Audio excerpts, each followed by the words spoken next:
It's Wednesday, 6 March, year of our Lord, 2024. Thank you for the second hour of our late afternoon, early evening show here.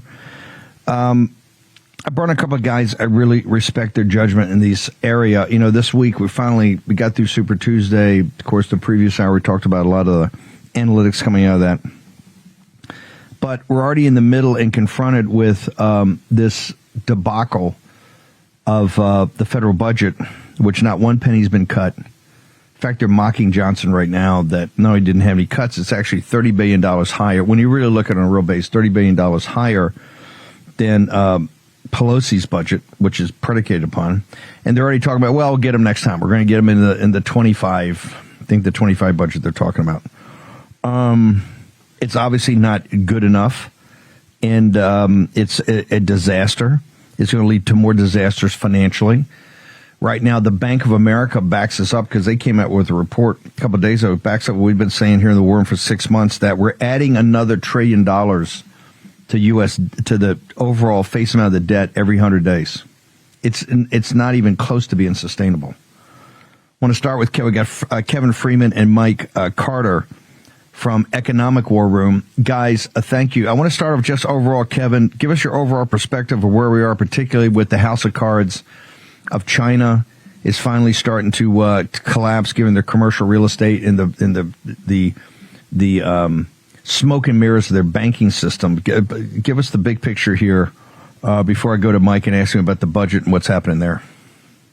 Yeah, well, Steve, you said it best. It's unsustainable. The current situation that we have with adding $1 trillion every 100 days is impossible to sustain. We have $34.5 trillion, our interest only. And frankly, the interest and what we guarantee that we'll pay in Social Security and Medicare is now exceeding the total tax receipts. That means you could shut down all of Washington, the Defense Department, every government agency, and just pay what we promised to pay, that alone, including the interest, and you exceed what we're taking in. But this is not coincidence. I wrote a book a few years ago called According to Plan, and we're watching it play out. I just interviewed David Webb, the author of the book, The Great Taking. And we talked about how the central banks will use this as an opportunity to take over everything so that by 2030, you'll own nothing and you'll be happy only because you're not so deeply in debt. They reset the system and they own everything and you're just a serf on their plantation.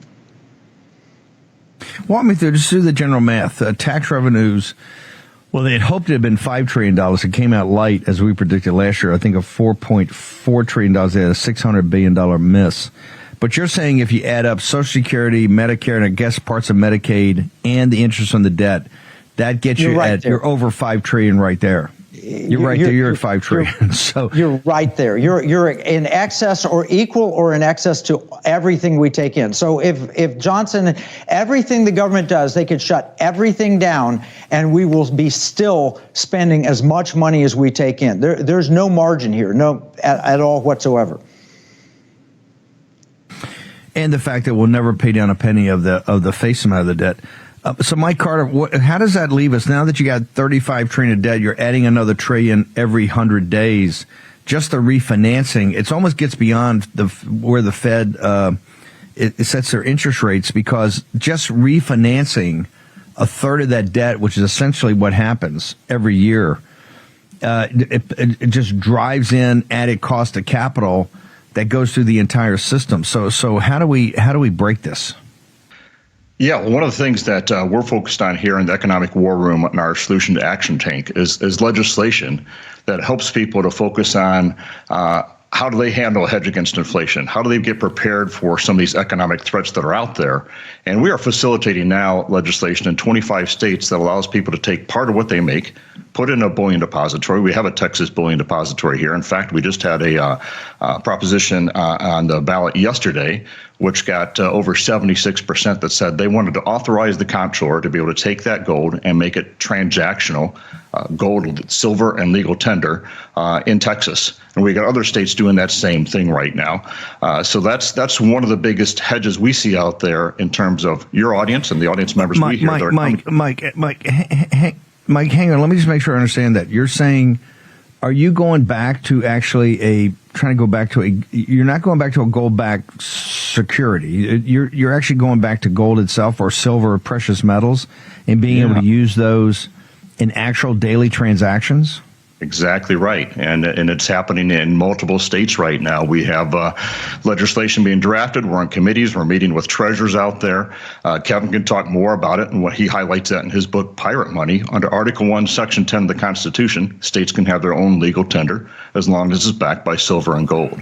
What we're doing is making that easy now through modern technology, electronic technology, getting states to authorize legal and gold as silver and gold as legal tender, and being able to transact in that with a debit card.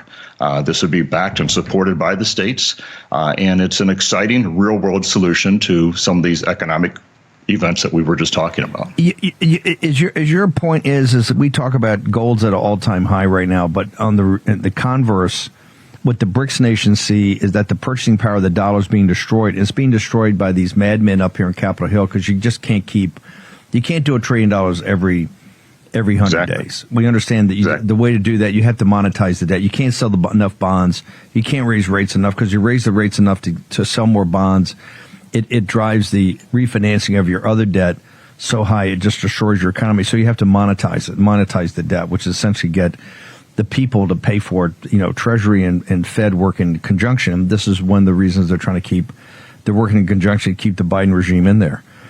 Your point is that you're going to have to come to something like this if you just don't want to have a decreased purchasing power of your dollar?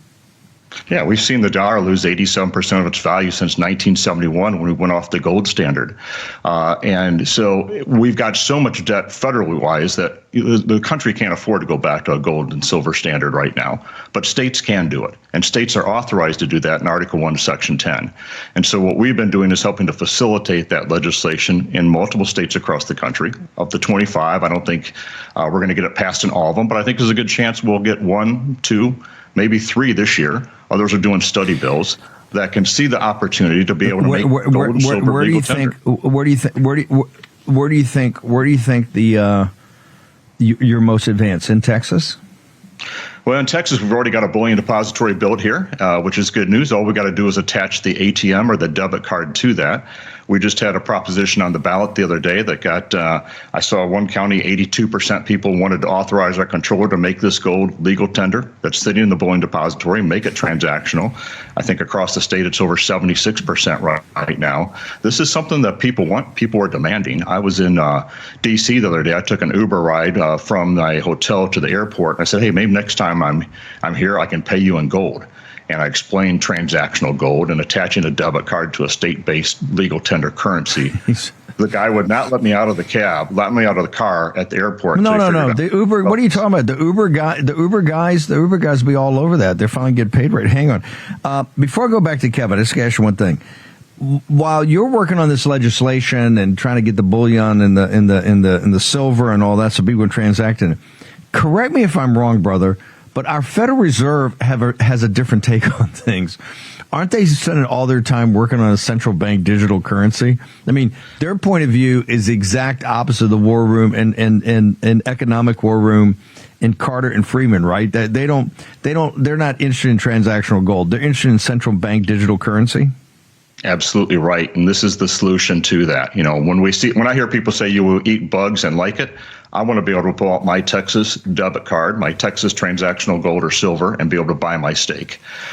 This is the solution that decentralizes and gets power away from the Fed to where they are going to be controlling everything through social credit scores, whatever else case might be out there, and gives individual Americans an option for another way to pay that's backed by gold and silver, that's going to hold its value, that's constitutional, and the technology is out there to do today to make that easy to happen. And it's going to enable people that have not been able to buy gold to be able to buy gold because you can buy small amounts of it. But we see, our audience, your audience, they have gold at home. That category is going to get bigger and be bigger. People are going to have gold at home that they store and have on hand and they want to have, which is a good thing. We also want to make some of that transactional so they can go to the convenience store, they can buy their gas, they can go to the grocery store, and they got a stable store of value. They don't have to worry about inflation, and they've got something that they know is going to hold its value. Kevin, when you go around, the fractional banking crowd, I assume are not big fans of this. Am I incorrect in that assumption? Is Steve, if you're a big bank, you're not going to be a fan of this. But if you're a small bank, you realize the writing's on the wall. They're going to crush you. So we talk to bankers in Oklahoma and Texas and Kansas and other places where they say, if we have a CBDC, we're out of business. They don't need us anymore. So small banks are in favor of what we're talking about. The key has been getting people to read the book Pirate Money. It's a history. It talks about money where it was originally created. Here's a Continental note that was supposedly backed by gold and silver, but actually wasn't. Here's the first Federal Reserve note from shortly after 1913, Federal Reserve Bank of St. Louis. Bottom line is we've centralized everything, and small banks realize that's not good for America, and it's certainly not good for them. So some of the banks, many of the small banks, are big time in favor of transactional gold and silver. Can you imagine if there's a run on your bank and instead when you pick up your phone, you don't transfer your money out to JP Morgan Chase, you move it to your gold wallet in the same bank. So you keep the money in the bank, you just keep it in the form of gold rather than US dollars, which, by the way, the early banks in the American system, they all had multiple currencies. They'll have Spanish mill dollars, which were silver. They'd have gold doubloons. They'd have US currency. They deal with a lot of different currencies. And so small banks are getting it, and they're jumping on board with this. They do not want to see the great taking take away their business opportunity.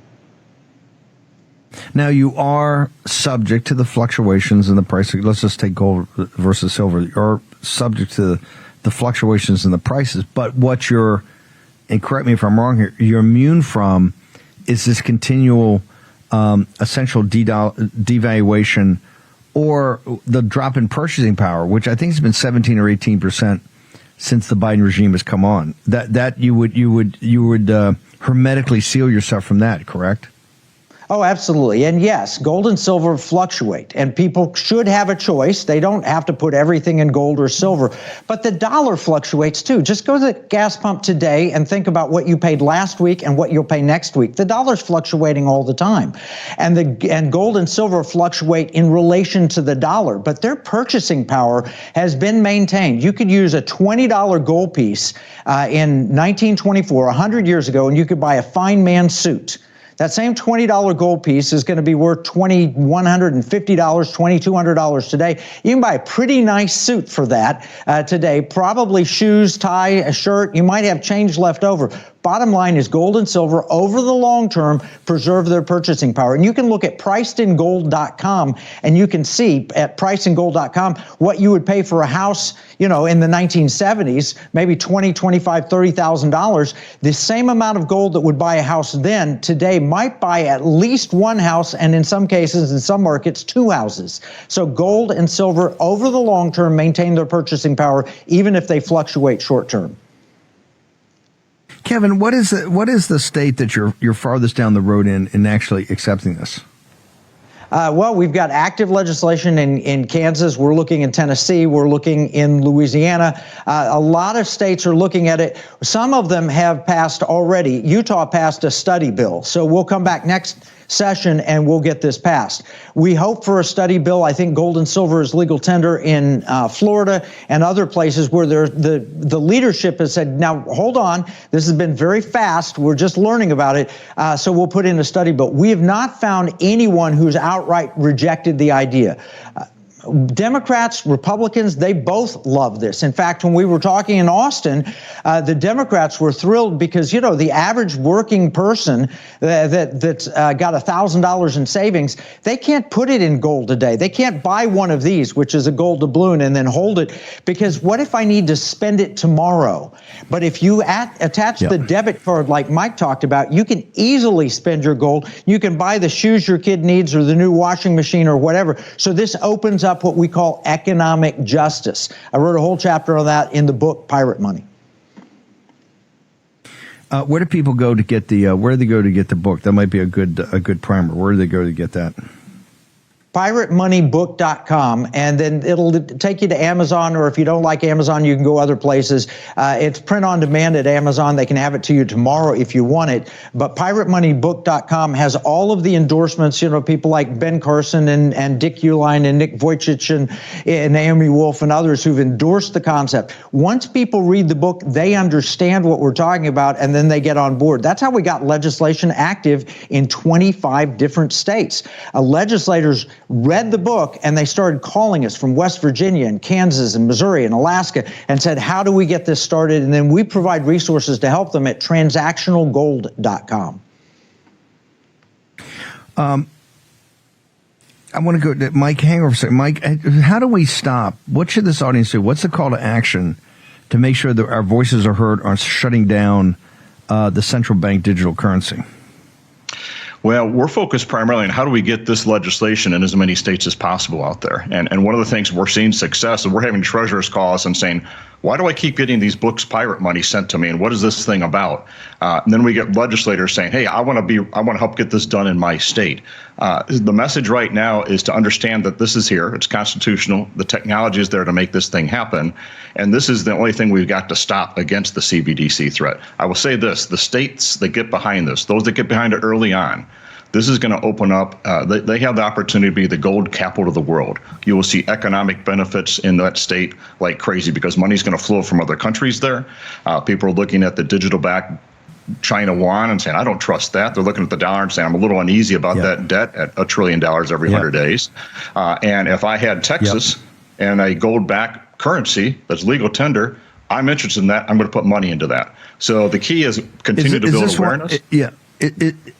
Is this why Florida didn't Florida already come out under DeSantis and say he will not allow the central bank digital the Federal Reserve central bank digital currency to be issued in the state of Florida or used in the state of Florida? Yes, we've seen that, and that's good. But we've seen also, as Kevin's talked before in his show, the federal government used to have a 55-mile-per-hour speed limit for those that are old enough to remember the inflation in the 70s back there.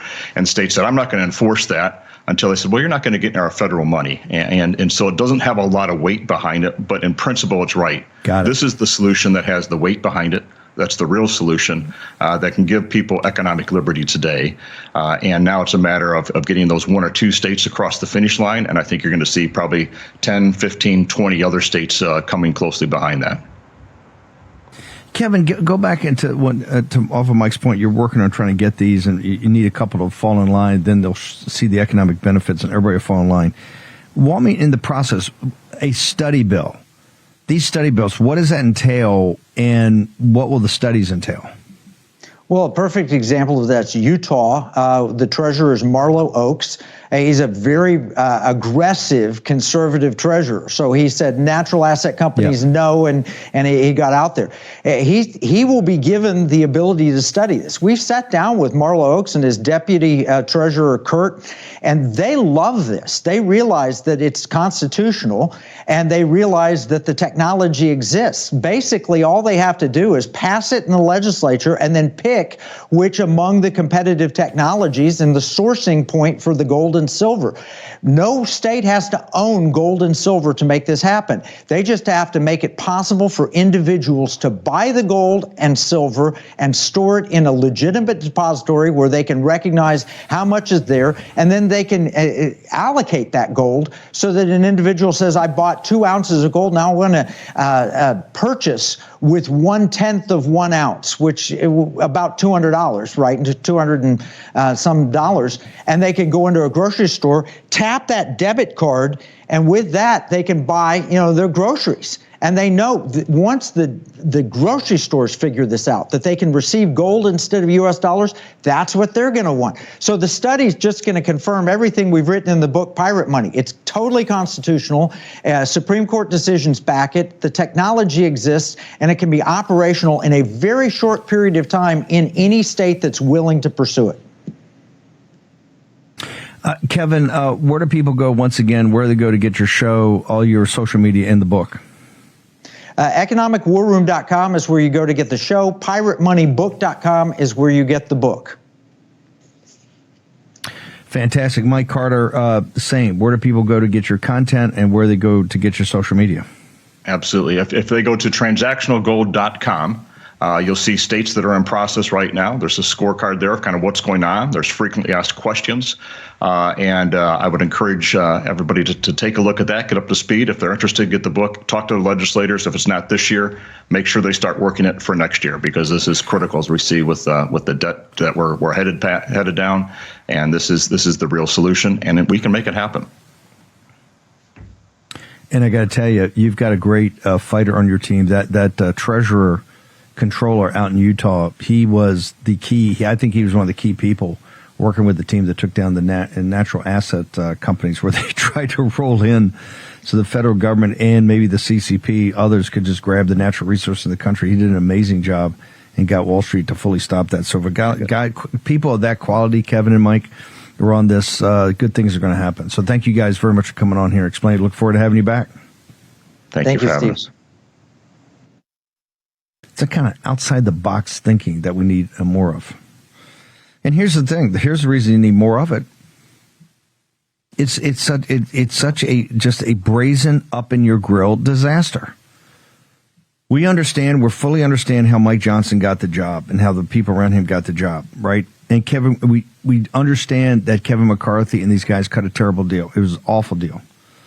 Remember, 2 years, and McCarthy gave him the second year, no caps on deficits, no caps on spending, and pushed it past the 24 election so it wouldn't become part of the national debate. The donors wanted that, because the donors didn't want the people looking around and saying, well, hey, maybe part of the solution is increasing taxes on the wealthy. They didn't want that. Given all that, there were many leverage points you could come in here. And number one, just not about the cuts in the spending and policy wins, but in this situation, actually forcing, and remember, audience, Johnson does not have the ability to close the border, but he's got the ability to withhold the money to run the government until they close the border. And he would have forced Biden to do that, or make in front of everyone, like Biden going to talk to the State of the Union, exactly what the stakes are and what's happening, and be able to articulate that every day you come to the sticks. In particular, with Laken Riley and these other young women and children are being murdered by illegal alien invaders, it would become a even bigger national story. That was the option. And in not doing that, you've baked in now a mentality that we're accepting the premise of the McCarthy debt deal, and you're assuming that it's just a natural, in the natural order of things, and just nothing you do to stop it. That's just not true. That's just not true. To stop it's not easy. To stop it's not pleasant. To stop it is going to take a fight and toughness and steely resolve, because the media is going to come after you and paint it in a totally different light. You're going to have to go in and pound it every day and articulate your point. But you do have the technical and legal points of leverage that you need. You are consciously choosing not to do that. Now they're saying, oh, we're really going to put the effort into the appropriations bill next time. It's not good enough. And therefore, the Kevin Freemans of the world and the Mike Carters and others that are working on various alternatives, all of a sudden start to make sense. This is why, and I was never a gold bug.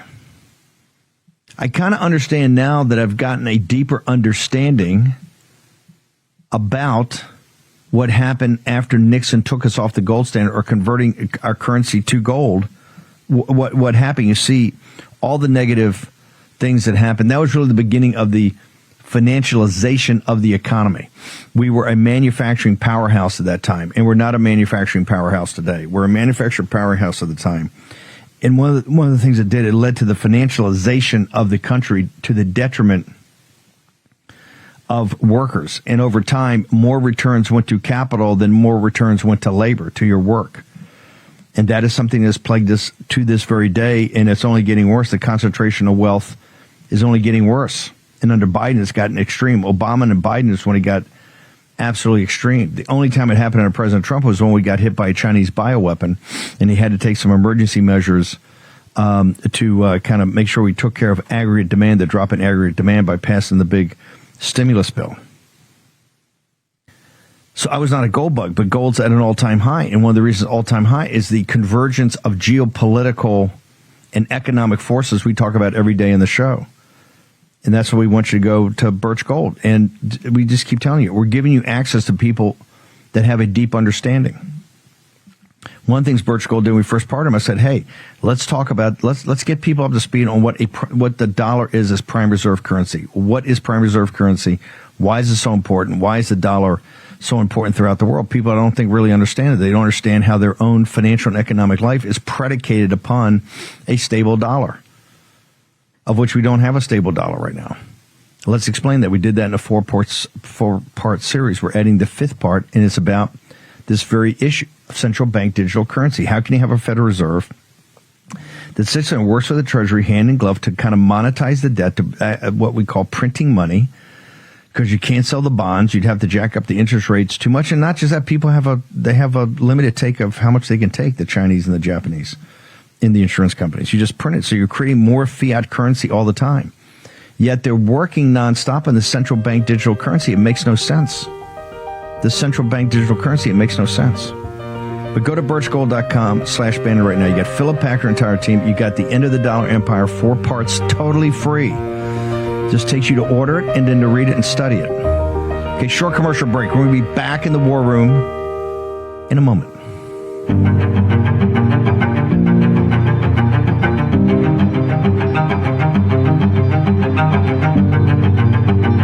War Room Battleground with Stephen K. Bannon. I want to bring in Karen Siegemund from Americans Freedom Alliance. Before I you've got a special coming up on Saturday, I think it is, and I want to make sure everybody knows about it, particularly in the greater Los Angeles area. But you were at CPAC. You had the great 2-hour takedown the CCP. I was honored to kind of give closing remarks to that. But you were there for all of CPAC. Give us your sense. You put on a lot of these conferences over the years. Your sense of CPAC, and then maybe how that rolled into last night across the nation on Super Tuesday. Thanks so much, Steve. Yes, I was at CPAC, and we did hold an astounding 2-hour breakout session, World War Z, that was a follow-on to our World War III event that we had done last year. You keynoted that. You keynoted this one also, and we had many of the same players, Frank Gaffney, Brian Kennedy, John Mills, Gordon Chang, Brad Thayer, and Reggie Littlejohn, and others, and it was just astounding. We tried to do in 2 hours what we did in 2 days, but I think we really made the point that the Chinese Communist Party is a gigantic threat to us. As far as CPAC goes, I thought the energy was absolutely tremendous. I was there last year, and I hadn't been for some time prior to COVID, but I was really heartened by the energy, generally speaking, at CPAC this year. Clearly, the War Room and Real America's Voice was a focal point. You're opening the entire event with your 4.5 hour force multiplier event was just absolute. That just kicked the whole thing off with tremendous energy. President Trump was stupendous, of course, and your closing remarks also just launched us into action, action, action, and everything in between was outstanding. And I also really liked the theme for CPAC this year, When Globalism Goes to Die. And as you know, I'm part of the Sovereignty Coalition with Frank Gaffney, Reggie Littlejohn, and the rest. And we are all about sovereignty, and the whole message of Where Globalism Goes to Die was just exactly perfect. So the entire event with all the speakers, I came home completely energized and heartened. And as to how did this tie into yesterday, I would say 100%. The energy that we saw at CPAC was very evident in the turnout all across the country yesterday. You're part of also the LA GOP. we've spent a lot of time today on Texas because we think, first off, it was just amazingly important. Yeah. Of trying to thwart the Bush apparatus from taking it back over. But also we use it as an example for places like Ohio and Florida and others that are huge MAGA, but still has a major establishment influence over the party and the direction of how to use the lessons from that grassroots to go. California is different because you're almost like a different country in a radical country, given how the progressive Democrats kind of control the state. Given that the leading vote getter in the Senate run yesterday was Steve Garvey. Yeah. What has happened? What has happened in California? Are there any green shoots that people can actually embrace that we're making some progress in turning that around? Absolutely. I think that's a great expression for it. I think there's so much hope. We're all just kind of reeling from so much great news that Steve Garvey did so incredibly well. We have a lot of candidates who advanced and give us hope. Steve Garvey, of course, is one of them. The tremendous turnout for Donald Trump, of course, is another. We've got a great candidate. I think he's in second place, Nate Hochman, who's coming up against Gascon in Los Angeles, that's going to be quite a contest. We've got to get rid of Gascon. So there's a lot of little shining lights, I think, that we can cling to for hope as we move forward. And certainly what happened with Steve Garvey is one of them. By the way, Trump talks about this all the time. As far as just absolute votes, California may arguably have more MAGA than anybody, right? I understand it's got a 40 million population, but there's what is it, 6.5 or 7 million confirmed MAGA voters in the state. Is my number correct there? Because Trump talks about it all the time. Yeah, and the LA County Republican Party is the biggest county Republican party in the entire country. We have more registered Republicans than anywhere else. Yes, we are outnumbered, obviously, but we do have a huge force here, and they, what percentage of them are MAGA? I would say far more than one would expect. And the energy here also is tremendous. Obviously, we've had a mass exodus, people going to Florida, Texas, Tennessee, Idaho, various places. Every red drop that leaves puts us at a greater disadvantage. But still, the energy here, the power, we are behind enemy lines, and I think what that does is it creates a certain,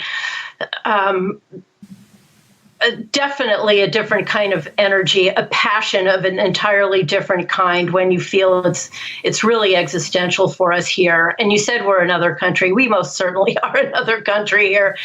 But we are warriors, I have to say. We are tested. We live under all kinds of. It's not easy to be red here. It's not easy to be MAGA here. But yesterday showed that there's a lot of us and a lot of energy behind it. A lot of energy and a lot of hope. You're also always cutting edge about audiences we have to tap into and people we have to empower. Talk about your conference over the weekend. Our own Jane Zirkle is going to participate, but walk me through the conference. Yes, thanks. This is the second of our 3-part series. Last year we did World War III, the early years, and we were talking mostly about national security issues, China in particular, but other things as well.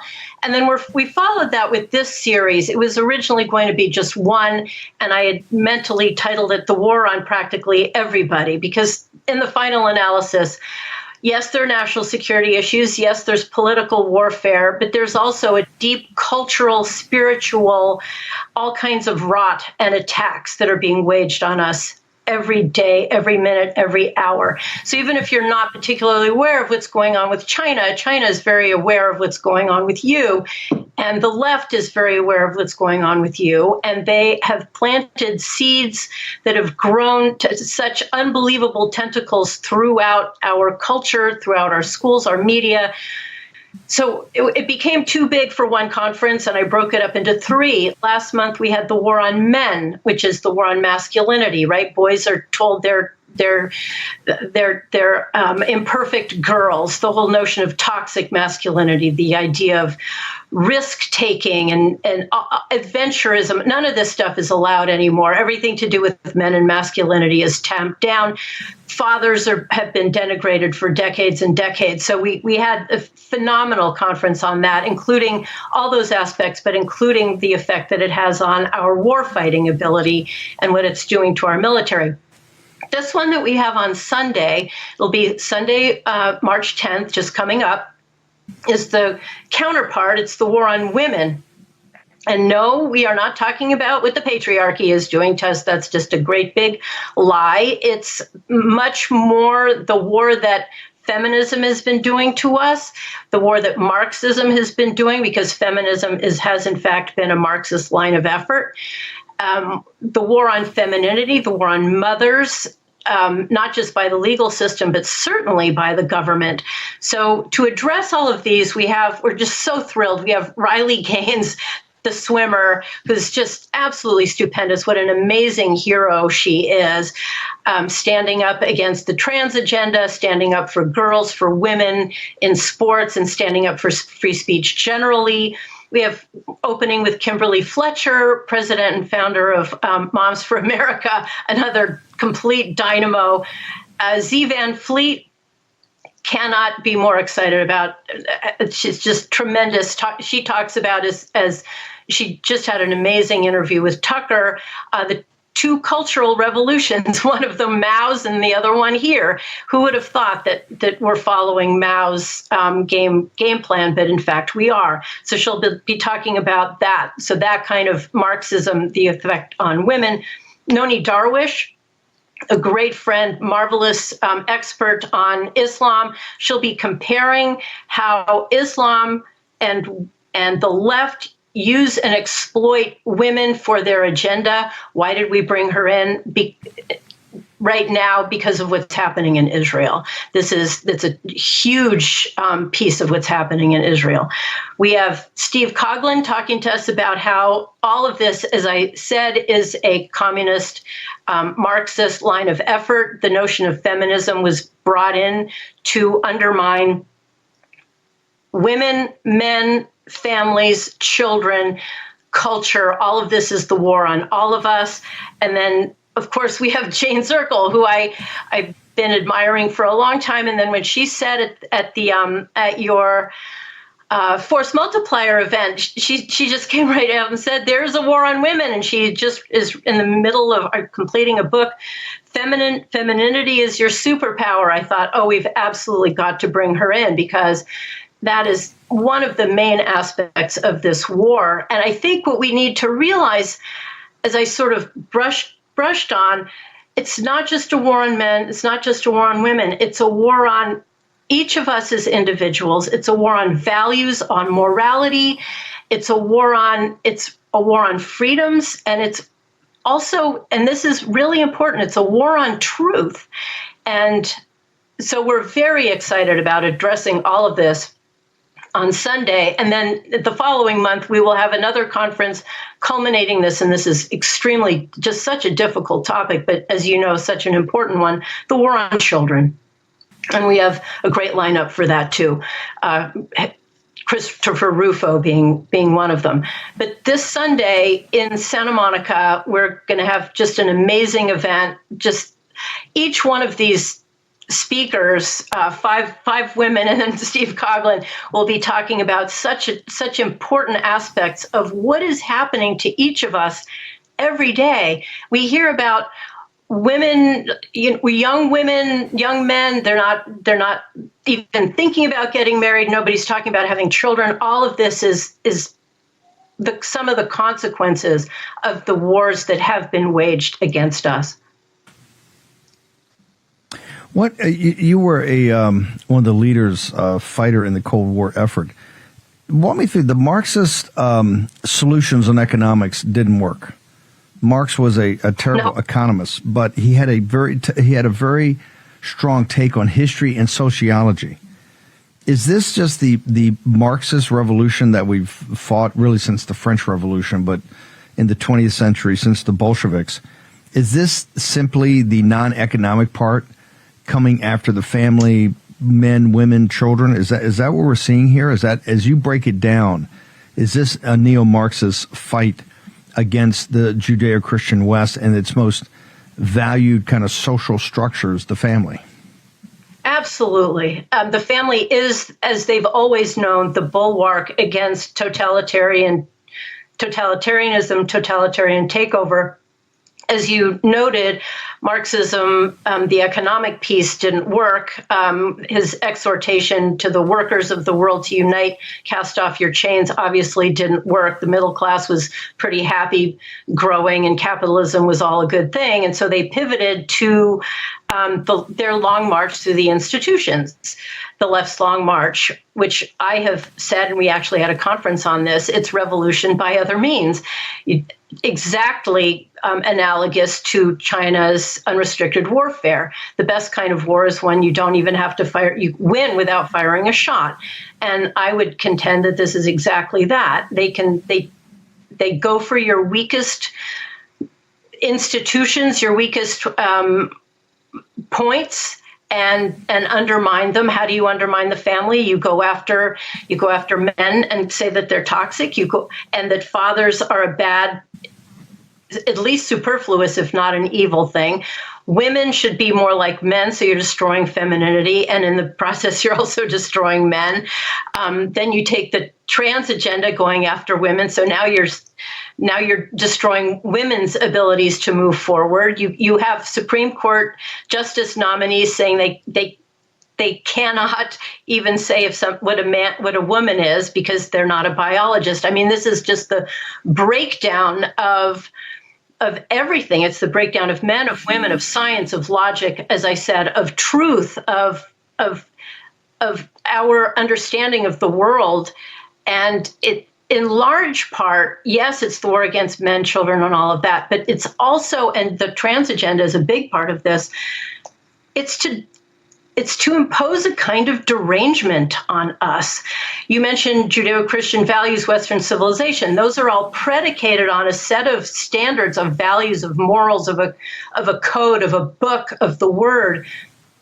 Once you undermine all of that, and I would say that saying you can't define what a woman is unless you're a bi, you've just destroyed the very notion of there being a reality that's actually real. You've just cast that completely aside. When we are forced to say that a man is a woman, again, as in the case of Riley Gaines and so on, you're forcing people to say things that they know are not true. And you're either making them believe things that they know are true or making them say it. At a certain point, it doesn't really matter.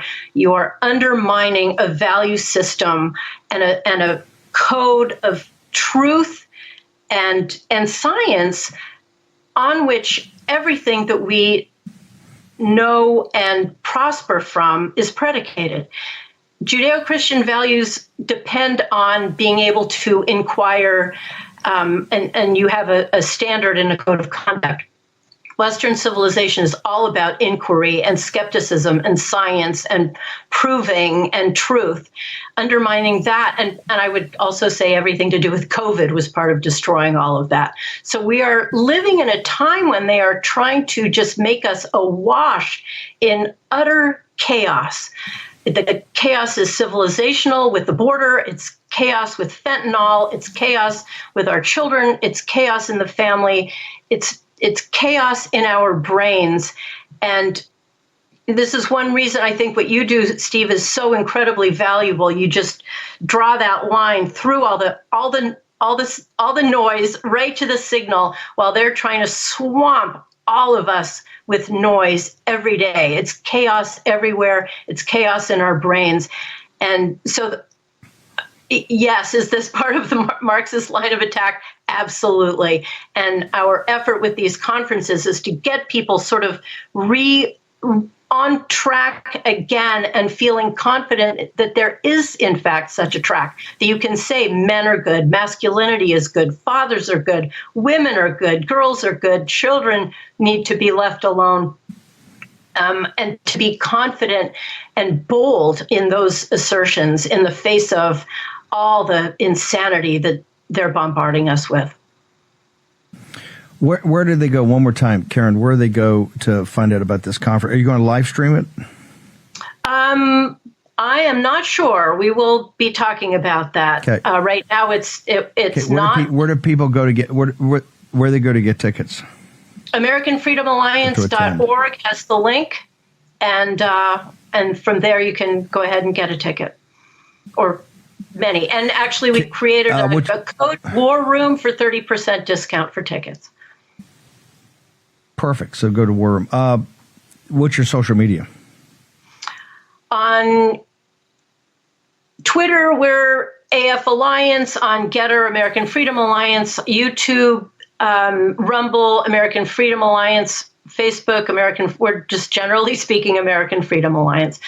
And I urge people to go to our Rumble and YouTube channels for the great content that we have. Karen, thank you so much for being on here. Great work. Appreciate it. Thanks so much, Steve. Thanks. This Sunday, our own Jane Zirkle. We'll make sure we push it out strongly. By the way, the family and the currency, that's the neo-Marxist attack. This is why it's so important to go to birchgold.com/Bannon. Make sure you go there and talk to Philip Patrick and the team. Particularly this week as we get into it, you're going to pass a budget. It's going to have a massive, they're going to do it 2 steps at a time. But they've already waved off shutting down the government. If they didn't shut down the border, they've kind of given up on that promise. Although I kind of remember Johnson saying that. Well, maybe it's just me. But go to birchgold.com/Bannon right now to get into the dollar empire. Totally free. Also, talk to Philip Patrick and the team. Jim Rickards, we're going to try to get Rickards on here on Friday to give us his thoughts on the State of the Union and what happened today or what happened last night on Super Tuesday and the fallout from that. Make sure you go to rickardswarroom.com, rickardswarroom.com. There you can get the specials on strategic intelligence. That's the newsletter he puts out every month. If you like geopolitics, capital markets, all of it, it's right there. rickardswarroom.com. That's all one word, rickardswarroom.com. You get all the information. And remember, do not fear. If you've got if you're behind your taxes, you haven't filed, it's a process. Tax Network USA are the folks to work you through the process. Just go check it out. tnusa.com/Bannon. Go check it out today. Talk to the experts. Do not fear. Don't get worked up. We got enough fight ahead of us. We don't need you worked up on something. It's just process. So go check it out today. Lou Dobbs is next. We are back here tomorrow morning at 10 a.m. See you then in the War Room.